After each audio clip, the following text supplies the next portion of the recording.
Thank you. Are there any more questions? Mr. Russell, I'm Natalie Turner. What do you feel would solve the difficulties that are with civilization on the planet right now? How do you feel we could best heal the planet? There isn't a solution because the world is gone beyond what they call a point of no return. So again, your world enters its convulsions, the same as that which has happened in the past. And to accept from out of all chaos comes a total realization of life itself, its meaning and purpose, thus graduating all to a peaceful solution to what you call perfection.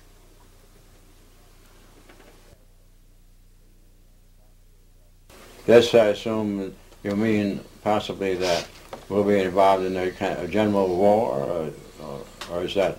You are involved now in a war which will escalate into global conditions, contrived by a few individuals that are beyond greed and yet to seek world power.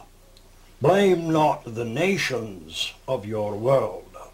Blame those that control your money and your ways of environmental life.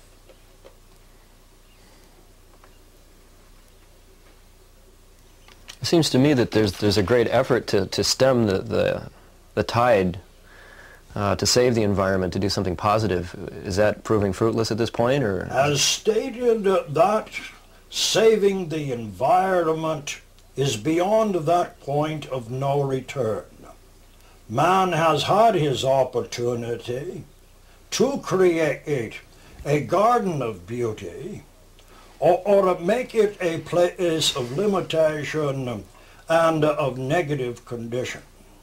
Thus, in accepting the limitations and the materialism of life, he has therefore negated the very perfection in which he is looking for the understanding of self and all creation.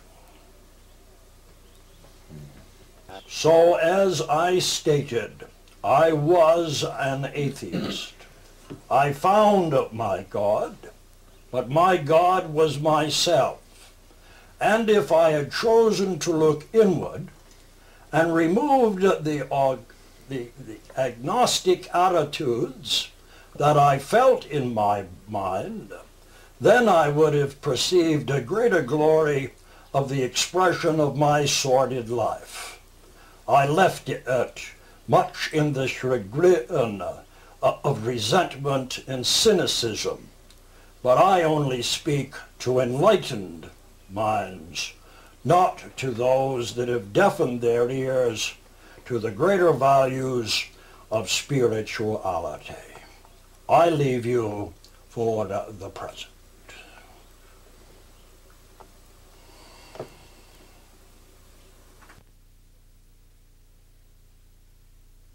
Coming to. You can't do very much in that back of time unless you're prepared ahead of time. So how did we do, all right? We got Bertrand. Oh? Bertrand Russell. Yeah, he was through once before in Arlington Church in Boston. I think we have a tape somewhere. Be interesting to compare that tape with this session, wouldn't it? Well, yes. Just for the hell of it. One of my students at Keene State College told me that we had started going into this because we had taken up hypnosis. I'd gotten interested in hypnosis, and we had done some age regression of some of the students back to previous lifetimes. And so then I had become really interested in psychic matters. And this student said to me, there's a psychic living down here in Wendell. We ought to go down and see him, which we did, and that was when I met Elwood. with a psychiatrist at the Cheshire Hospital in Keene. We taped brain radiations from Elwood with different individuals occupying the body. Say, here they are, the electroencephalographs, and you will notice that here is Babbitt is the first, and then Cole, then Fisher. And you can see that Cole's his vibrations, brain waves, are quite similar to those of Elwood, essentially suggesting that they are perhaps about equal energy, expressions of equal energy, see, in this way.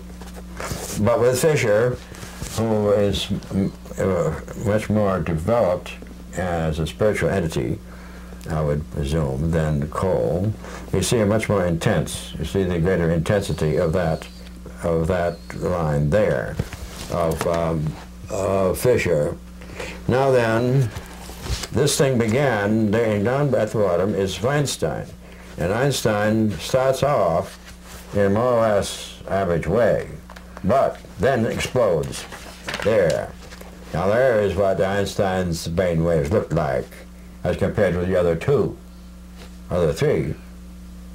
And it's perfectly obvious to see that there is no resemblance. I mean, Einstein simply exploded the whole mechanism. See, to answer the question, the accusation or suspicion that in trance conditions, all the different people coming through in trance were in reality only splits of the medium's own personality, you see.